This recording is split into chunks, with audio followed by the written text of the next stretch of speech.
I locked my husband and his mistress on the rooftop, shut off the power to the entire building. And then I went on vacation.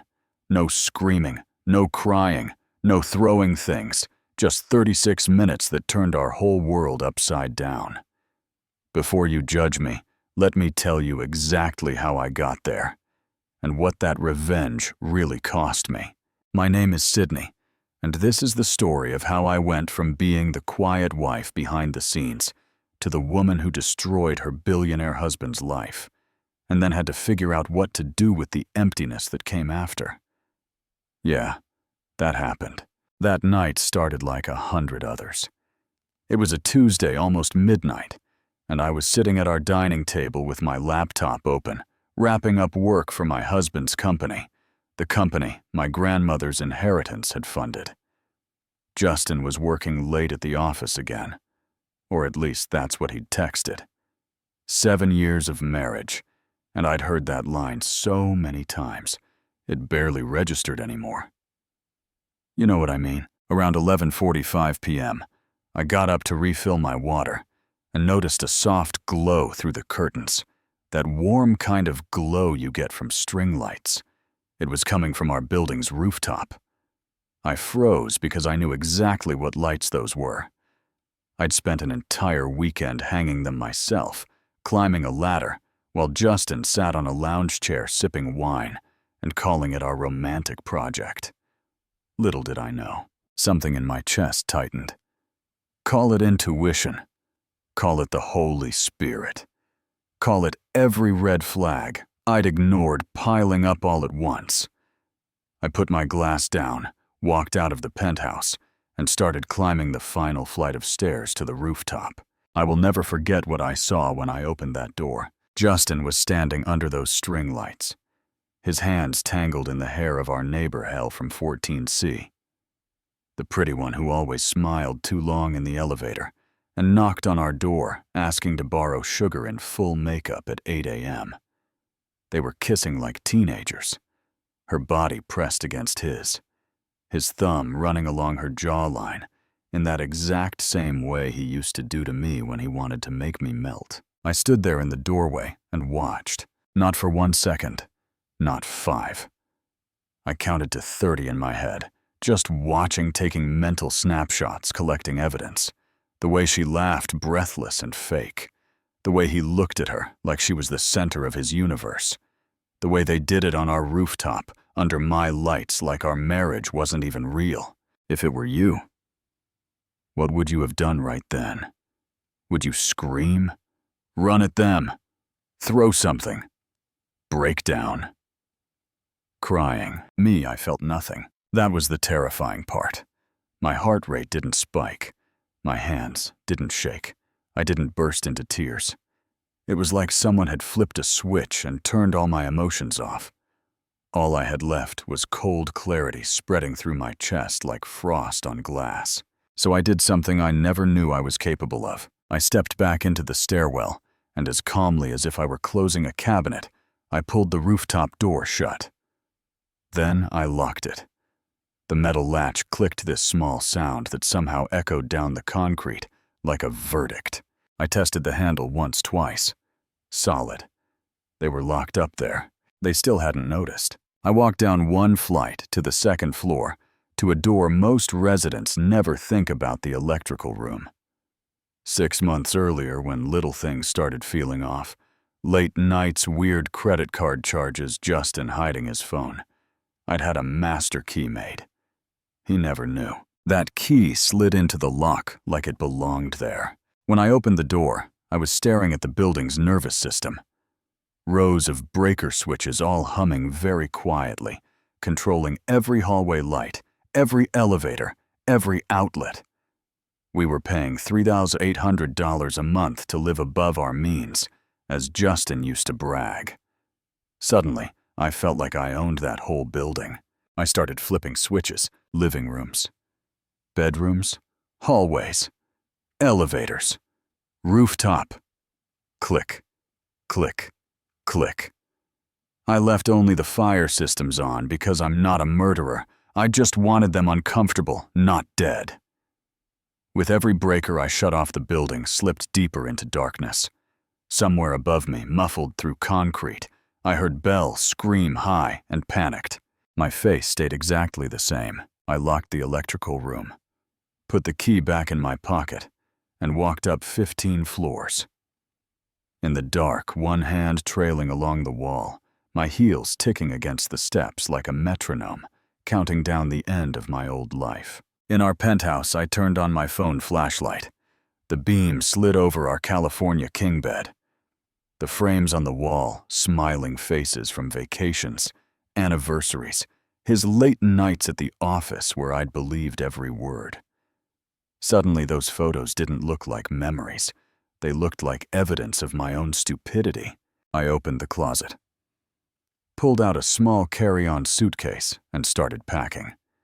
7 days of clothes, underwear, shoes, toiletries, my laptop, chargers, my passport, my birth certificate, my social security card. No wedding album, no framed photos, no sentimental little trinkets. I wasn't taking anything that might make me hesitate. Then I went to his study. Behind an abstract painting I'd always secretly hated was a wall safe, the one he thought I didn't know about. The combination was my birthday, of course. He always used my birthday. It used to feel romantic, now it just felt lazy. Inside was our emergency fund, $47,000 in cash. Neat stacks of hundreds, the money I had insisted we keep, because I grew up knowing life can crash fast and hard. He'd argued to invest it, maybe buy another car, upgrade something. I'd said no. Now I was so glad I had. I took every dollar, counted it twice, put it in my carry-on, left the safe door open like a scream that never got heard. Back in the bedroom, I opened my phone and booked a one-way flight to Miami, leaving in 4 hours from Newark first class. I didn't even blink at the price, $1.847. That money was mine first. I was done begging for scraps. Before I left, I took off my wedding ring, a 2-carat diamond. He used to brag about 3 months of savings, all that romantic nonsense. I set it in the exact center of his pillow, then nudged it a little until it was perfectly straight. I stared at it for a second and felt absolutely nothing. Then I picked up my suitcase, locked the penthouse door behind me, took the emergency stairwell down to the parking garage, past neighbors stumbling around with phone flashlights and confused voices, and walked straight by them. I was invisible in my own building. My car started on the first try. The dashboard clock read 12:23 a.m. 36 minutes from opening that rooftop door to driving out of that garage. 36 minutes to end a 7-year marriage and rewrite the rest of my life. Stick around because what happened next will blow your mind. At the airport, I sat at gate B-17 with my carry-on at my feet, my phone on airplane mode, but not yet in the air, watching the minutes crawl by. The building's backup generator wouldn't kick on for at least 2 hours. Maintenance didn't start until 6. That meant Justin and Belle had 6 hours in the dark to realize someone had been there. Someone had seen, someone had reacted with surgical precision. At 1:23 a.m., my phone buzzed with his name. I let it ring. Again at 1:24. Again at 1:26. By the time I boarded, he'd called 23 times. I watched the number tick up like a scoreboard and never picked up. On the plane, the flight attendant looked at me with kind eyes and said, "You look like you need this," handing me a flute of champagne. She had no idea. We took off at 4:15 a.m., the city lights shrinking under us as we climbed. Somewhere around cruising altitude, my phone buzzed with a text from an unknown number. "Sydney. This is Devin, Richards Justin's business partner. We need to talk urgently. There are some financial discrepancies I need to discuss with you. Please call me as soon as possible. This can't wait." Financial discrepancies. That phrase sat in my chest like a bomb, waiting for someone to hit the trigger. I texted back, "I'll be in Miami by morning. Send me everything you have." Every document, every email, every receipt. I want to see it all. If it were you, would you have replied? Or would you have disappeared and never looked back? When I landed in Miami, the sun was coming up pink and gold over the ocean. I checked into a hotel, slept for 4 hours, then met Devin at this quiet beachfront cafe where the air conditioning was working overtime and the coffee was way too strong. He sat across from me in a wrinkled dress shirt, sweating more than the weather required, and slid a manila folder over to me. I thought I knew him, he said, voice low. I was wrong about everything. Inside the folder was the real betrayal. It wasn't just the cheating. It was the money. Statements, transfers, credit card receipts. Photos. Belle, wearing a $38,000 diamond necklace. Belle next to a new Audi SUV with a bow on it. Belle grinning in front of an apartment door in Tribeca, $8,500 a month in rent. All of it paid for with company funds. That's about $230,000 so far, Devin said. He hit it pretty well. If he hadn't gotten sloppy, I might not have caught it. I flipped through this page as my face probably looking stone cold. But inside, something was cracking. My grandmother's $500,000 inheritance had started Justin's company. I was the silent investor, happy to stand in the background while he played genius founder. My money kept it alive when payroll got tight. And here it was, stretched out in receipts and wire transfers, buying his mistress a lifestyle I never asked for while I worked 60-hour weeks. He told me you were consulting on marketing, Devin continued. He gave you access to the business credit cards. Revenue looked good on paper, so I didn't question it. But he's leveraged everything. Loans against future contracts.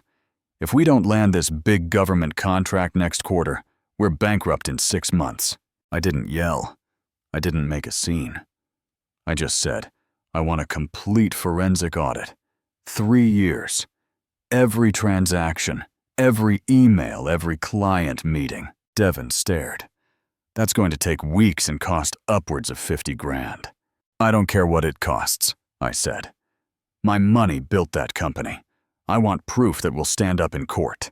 Legally, he added, you can freeze the company accounts pending investigation. If there's embezzlement, you can protect the remaining assets.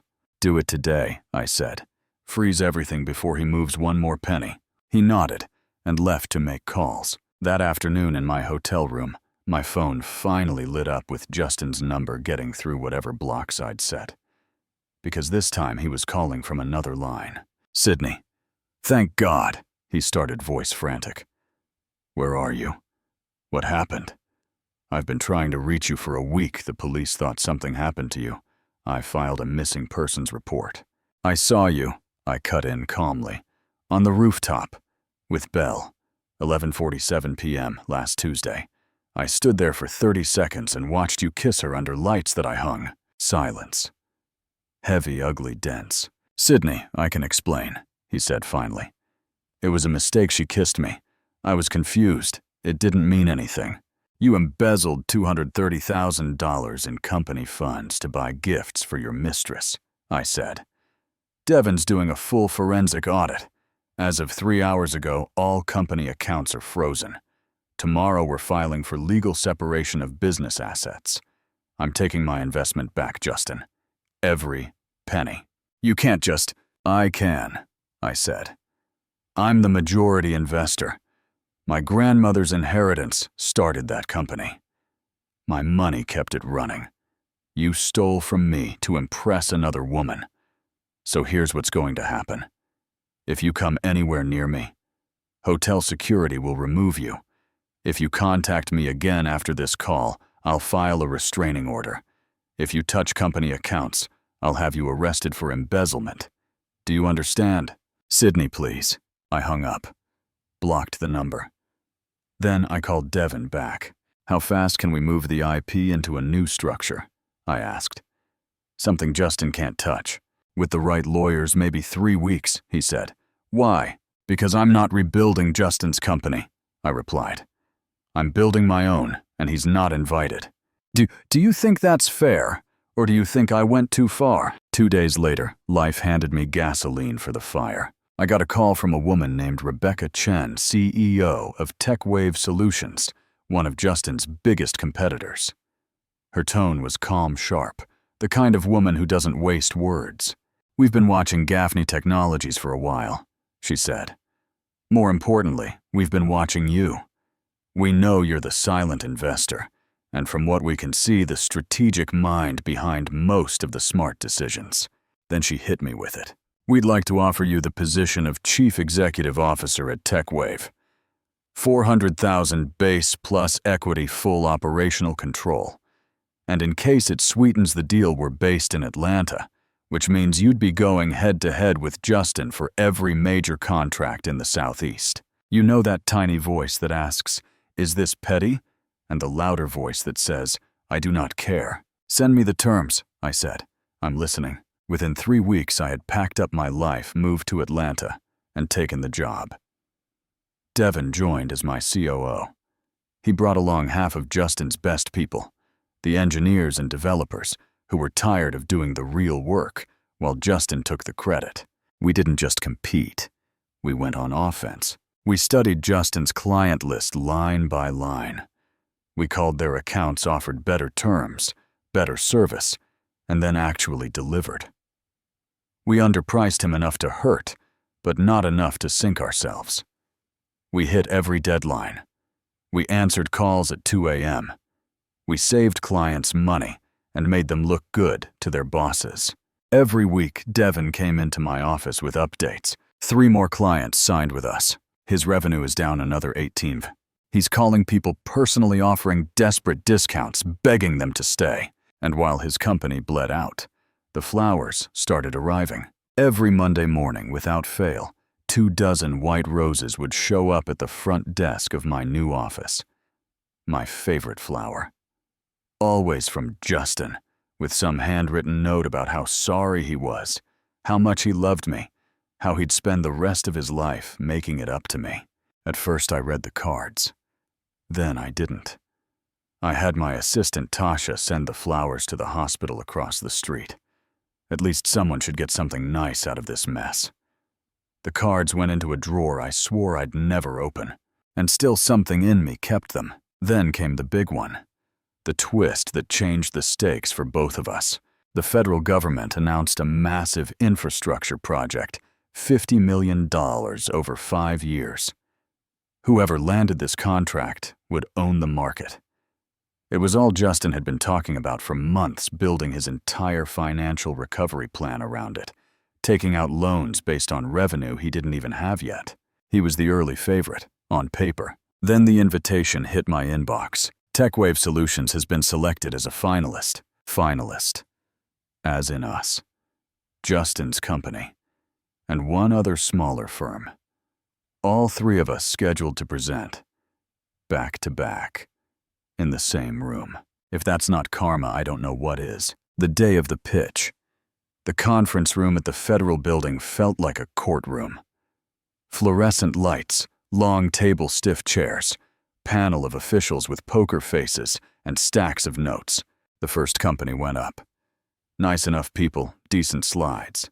Nothing special. They were forgettable before they even finished.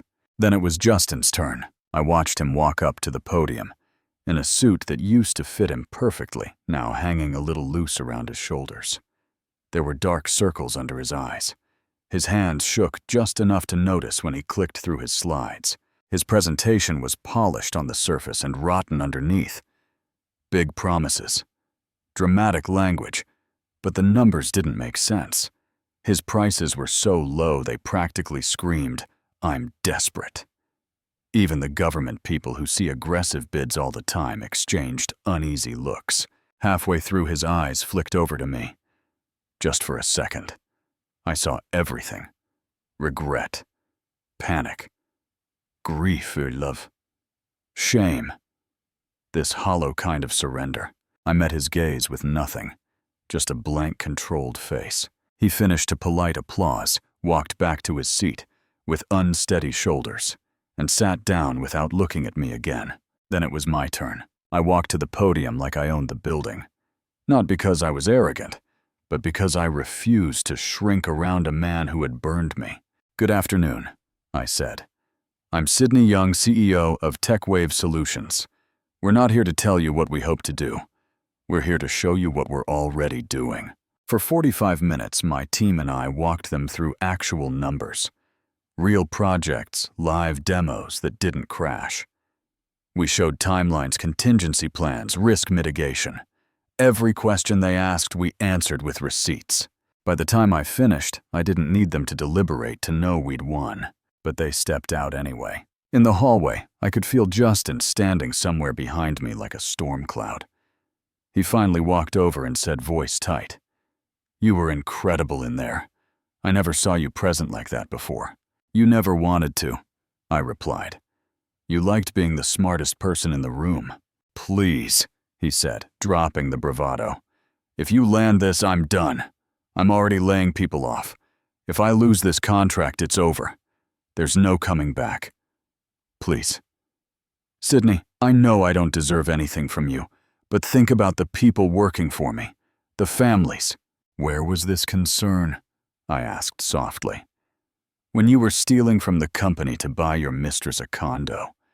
You didn't think about their families then. You just thought about how she made you feel." The panel called us back in. TechWave got the contract. Of course we did. The numbers were undeniable. I walked back to my seat calm and composed. I didn't look at Justin. Not once. Out of the corner of my eye, I saw his shoulders fall, like someone had cut the strings holding him up. That night, my company took me out to celebrate. There were steaks, champagne toasts about our fearless leader, and destroying the competition.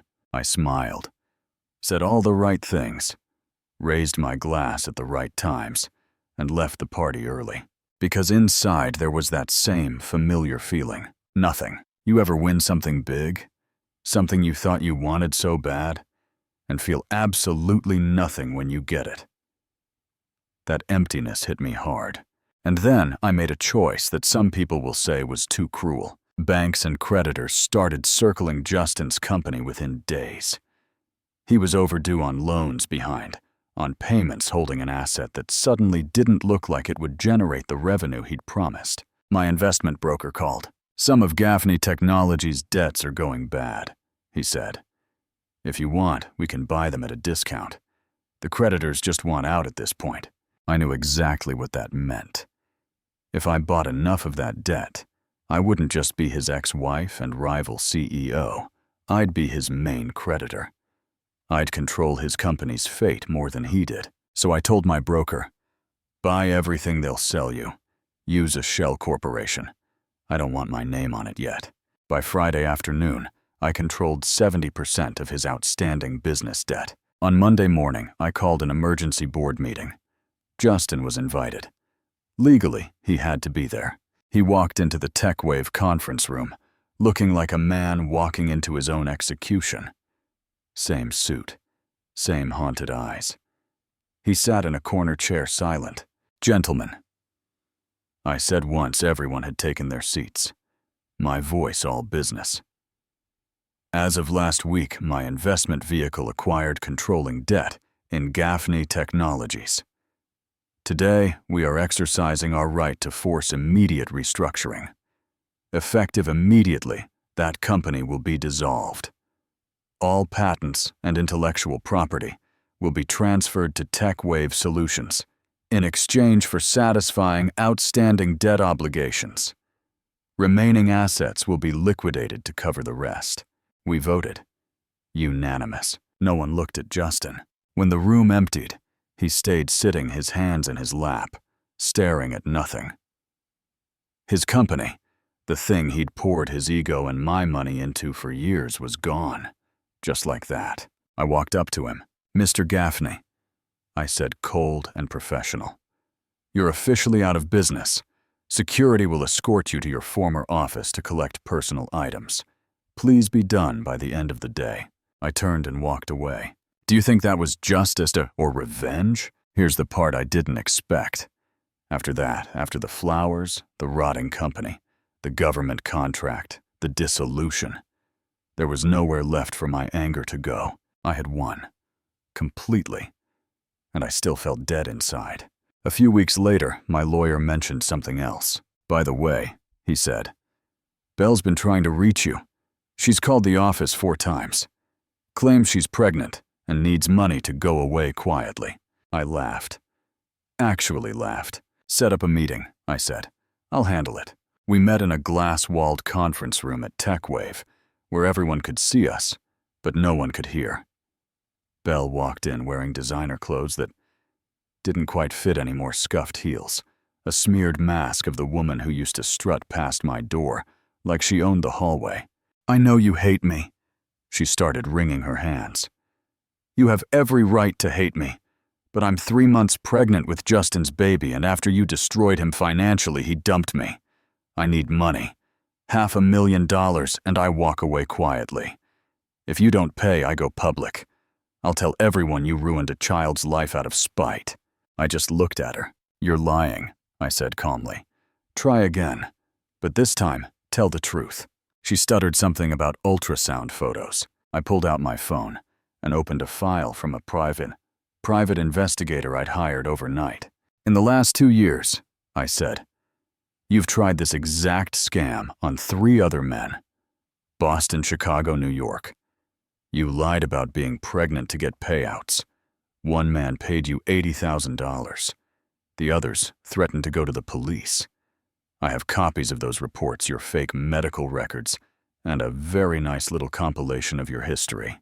I slid the phone across the table and watched the color drain from her face. "I'm better at this than you," I told her. "So here's what's going to happen. My lawyer is filing a cease and desist and a detailed fraud report. If you contact me or Justin again, we will have you arrested. If you want to avoid charges, I suggest you leave this state by the end of the week." Security escorted her out, while she cursed and begged and threatened. The elevator doors closed on her panic. I should have felt satisfied. I didn't. What I felt was tired. Bone-deep tired. Letters kept coming from Justin. At first, I tossed them straight into the drawer without opening them. But the stack kept growing, and on 20, 30. Then, one afternoon, after seeing my own face on a Forbes cover, Tech's most ruthless CEO, I went home to my beautiful, expensive, totally empty penthouse, poured myself a big glass of wine, and pulled that drawer open. I started reading. The early letters were exactly what you'd expect. "I'm sorry. I love you. Please forgive me." A lot of self-pity, and just enough guilt to make it look sincere. But as the months went on, the tone changed. He wrote about therapy 3 times a week walking there because he couldn't afford gas. About volunteering at the homeless shelter cleaning toilets and serving meals next to men who had lost everything through addiction, bad luck, or their own decisions. About seeing himself in them. The ones who had thrown away good lives out of fear and ego. He talked about selling almost everything he owned, except a box of luxury watches. He couldn't quite let go of, not because he loved the stuff, but because they reminded him of who he used to be. In one letter he wrote, "I wore that Patek Philippe on the rooftop the night I kissed Belle. Every time I look at it, I see the exact moment I killed our marriage." Months later, he wrote about finally packing those watches up and donating them to a women's entrepreneurship fund in Atlanta, anonymous asking that the donation be made in honor of Sydney Young. I found out about that donation from an email my assistant forwarded. "Do you know anything about this?" she asked. I stared at the message for a long time before I finally said quietly, "Email them back and say thank you." Just that. 2 words. But something shifted. You know how sometimes it's not the big explosions that crack you open. It's the small, quiet things. That was one of those moments. I kept reading, letter after letter. No more begging. No, take me back. Just updates. How he'd gone from being the guy with a penthouse and a Tesla To the guy who lived in a 40-square-foot apartment with a mattress on the floor, a folding chair, and a desk made of milk crates. How he'd stopped drinking. How he'd started listening more than talking. How he was trying to be honest with himself for the first time in his life. In the last letter he wrote, "Losing you forced me to see who I really was. I don't ask you to forgive me, because I don't deserve that. I just want you to know that the man who betrayed you is gone. What's left is someone who is finally learning how to be decent, even if no one is watching, even if you never speak to me again." I closed that last letter and realized I had tears on my face, not because I wanted him back, not because it magically fixed anything, but because I'd spent 2 years turning myself into this blade aimed at him. And all of a sudden, I had no idea what I was aiming at anymore. A few nights later, my best friend Keisha forced me out to a quiet wine bar. "You look terrible," she said, pouring me another glass. "Like you look expensive, but you also look like death. When was the last time you felt actually happy? And I'm not talking about landing a contract. I mean happy." I stared at her and realized I didn't have an answer. "You got your revenge," she said. "You destroyed his company. You're rich, powerful, all that. So why do you look like you're still in the middle of the war?" "I don't know how to be anything except angry anymore," I admitted. I built this whole identity around not needing him around, punishing him. And it worked. But now that it's done, I don't know who I am if I'm not the woman who destroyed her cheating husband. "Maybe," she said gently. "It's time to stop measuring your life by what you did to him and start asking what you're doing for you." That night, instead of going straight home, I drove past my office building, and there he was, Justin. On a bench across the street, jacket pulled tight, a book in his hands, a thermos beside him. I'd heard from security that he sat there on Saturdays sometimes, but I'd never really looked. Now watching him through my windshield, he just looked small. Not pathetic, just human. Like someone who'd been stripped of everything, but still showed up. I went home and wrote him a letter. "Justin," I wrote, "I have read your letters. I know about the donation. I've seen you on that bench. I don't know if I can ever forgive you. I don't know if I even want to. But I'm tired of pretending that destroying you fixed me. So here's my offer. You have 6 more months to prove your change is real. Not with gifts, not with flowers, not by sitting outside my building. With actions. I will be watching in ways you won't see. If you pass, maybe we talk. If you fail, you never contact me again." I mailed it before I could change my mind. He got that letter, and from what he told me later, shook at it. And then life started throwing us test after test. First, I sent a lawyer to his apartment with an offer $250,000 in cash to settle everything, in exchange for him signing away any possible claim, promising never to contact me again, and leaving the state within 60 days. For a man who was eating rice and beans and walking to work to save bus fare, that money might as well have been $10 million. He sent the check back. Unsigned. In the letter he attached, he wrote, "No amount of money erases what I did to you. No clean start in another state changes who I was. If I ever deserve anything from you, it will be because I stayed and did the hard work, not because I took a payout to disappear. Keep your money. I'll keep my consequences." Second, Devin called him with what sounded like an opportunity. "Hey man," he said. "I'm leaving TechWave for a competitor. They want to take Sydney down, and they're offering me a huge package if I bring someone who knows her systems. They want you as VP of sales. 175 base equity.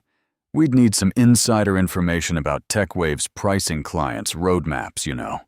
Justin paused and said, "Is this a test?" Devin laughed. "What do you think?" Justin said. "Tell Sydney no. I'm not interested in revenge. I'm not interested in hurting her company. The only person I'm trying to prove anything to now is myself." And then, just to make my life complicated, He filed a formal complaint about the offer with industry regulators, even though he knew it was a setup, just because it was the right thing to do. The final test, but it wasn't planned. I was following him from a distance one afternoon, watching him go into a cheap grocery store. I saw him stand at the register, put something back when the total was too high, carefully count his cash. I watched him walk out with 2 small bags. Then I saw her, an older woman in the parking lot. Gray hair pulled back, standing next to a car with a very flat tire and a jack she clearly didn't know how to use. Cars were driving around her. People glanced and kept going. Justin stopped, set his bags down, walked over. I watched him spend 3 hours in that parking lot. The jack was rusted. The spare was underinflated. Nothing worked the first time. He walked to a gas station, bought a tire patch kit, and a small air pump with cash he obviously didn't have much of. Fixed the tire properly, got his hands dirty, sweated through his shirt. She tried to pay him. He refused. She tried to buy him dinner. He refused that too. "You already paid me," he said. "You let me help. That's enough." He walked back to his beat-up car with his now warm groceries and drove away. Never once did he look around like, "Is anyone seeing me be a hero?" I sat in my car and realized the person I'd locked on that rooftop did not exist anymore. Not like that. That night, I wrote another letter. "Justin, you passed. The money, the job, the stranger in the parking lot. I can't pretend I don't see your change anymore. I still don't know what that means. I don't know if I can ever trust you. But I'm ready to talk. One conversation. No promises. No expectations. Meet me at Brood Awakening on Peachtree Saturday at 6 a.m. Come alone. Don't expect forgiveness. Just expect the truth." He was there by 5:30. I walked in a little after 6, wearing jeans and a simple sweater. No armor, no corporate mask. He looked thinner, older, but somehow more grounded. The arrogance was gone. So was the charm he used to weaponize. "I'm not here to forgive you," I said before I even sat down. "This is not some movie moment. I just need to look you in the eye and decide if what you've become is real or some long con." "That's fair," he said quietly. We sat. We ordered. We stared at each other for a second. Then I asked, "Why did you do it?" Not the excuse. Not, "I made a mistake." I mean the real reason you kissed her on our rooftop and stole my money. He took a breath and said, "Because I was terrified you were better than me." He didn't sugarcoat it. "You were smarter, more disciplined, more respected," he continued. "Everyone knew it. I knew it. Instead of growing, instead of doing the work to deserve you, I found someone who made me feel big without requiring anything from me. Belle worshipped me. You challenged me. I chose my ego over my character." He looked up. "You didn't make me small, Sydney. You made me see that I was small, and I hated that. So I burned down the thing that was showing me the truth." We talked for 4 hours. I told him how it felt to watch him with her, to lock that door and shut off the lights, to freeze the accounts, to dismantle his company, to build an empire out of spite, to sit in my penthouse at 3 a.m. with everything I thought I wanted, money, status, power, and feel absolutely nothing. He didn't defend himself. He didn't say, "But you did this too." He just sat there and listened, absorbing every word like someone taking a beating they knew they earned. "I don't expect you to forgive me," he said, when I finally ran out of steam. "I don't even expect you to ever speak to me again after this. Losing you was the natural consequence of who I chose to be. But I am grateful in a twisted way, because if you hadn't destroyed me, I don't think I ever would have changed." We finished our drinks, stood up. "Same time next week?" He asked, a small, hopeful smile, trying not to show. "Don't push it," I said. "If I want to talk again, I'll let you know." We walked out separately. 3 months later, I texted him again. "Rooftop, tonight, 8 p.m. You know the address. The same rooftop where everything ended, only now it looked different. After everything went down, I'd bought the penthouse myself, gutted it, and rebuilt the rooftop into something completely new. New layout, new furniture, new lights. No trace of that old scene. But I still knew exactly where that door had been, exactly where I'd stood. He came right on time. You came early, I said, staring out at the skyline. I didn't want to be late, he answered. Not here. We stood in silence for a moment, the city buzzing below us. I bought this place 6 months after your company died, I said. Told myself it was about reclaiming the space, rewriting the memory. But all I did was change the furniture. Inside, I was still stuck on that night. He waited. I spent 2 years proving I didn't need you, I said. And I don't. I built something huge. People fear me in boardrooms. I'm the woman they write articles about. But not needing you doesn't mean I liked who I became. I turned to look at him. You hurt me more than anyone ever has, I said. You made me into someone cold and ruthless and empty. I did the rest of the damage myself. I turned into a weapon and forgot how to be a person. I took a deep breath that felt like stepping off a ledge. I still don't trust you, I said. I don't love you like I did before. That version of us is dead. I don't know if this is healing or self-sabotage, but I'm tired of letting who you used to be dictate who I am now. So here's what I'm willing to try. We start from zero, not as husband and wife, not as victims and villains, as 2 human beings. You earn every inch of trust, one choice at a time. The first time I feel even a shadow of the old patterns, one lie, one secret, one act of cowardice to protect your ego, I walk away. No speech, no second chances. We both know I can do it. He nodded, eyes shining. I understand. And don't thank me, I added. You don't deserve this. That's not the point. This isn't a reward. This is me choosing to stop being defined by your worst moment. He swallowed. Then I'll show you, not with words, with consistency. We didn't kiss. We didn't touch. We sat down on that rooftop couch side by side, looking at the city, and talked.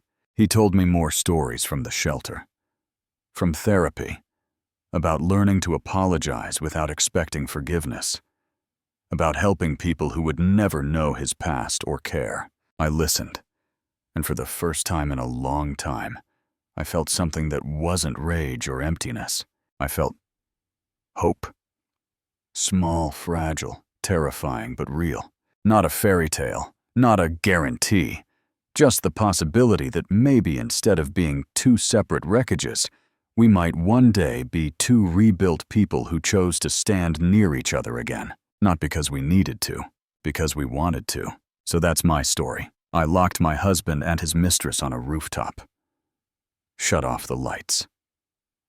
Took the money, destroyed his company, became the ruthless CEO everyone whispers about, and then had to stand there in all my victory and admit that revenge didn't heal me. It gave me justice. It gave me power. But it did not give me peace. Now I want to ask you, if it were you, if you walked in on your spouse on your rooftop in your home after funding their dreams, what would you have done? Would you lock that door? Would you go as far as I did? Freezing accounts, tearing down the company, buying the debt just to own their downfall. Do you think a person like Justin deserves a second chance after the kind of betrayal he committed? Or do you believe some mistakes are just unforgivable, period? And what about me? Was I right to even open the door, even a little after everything?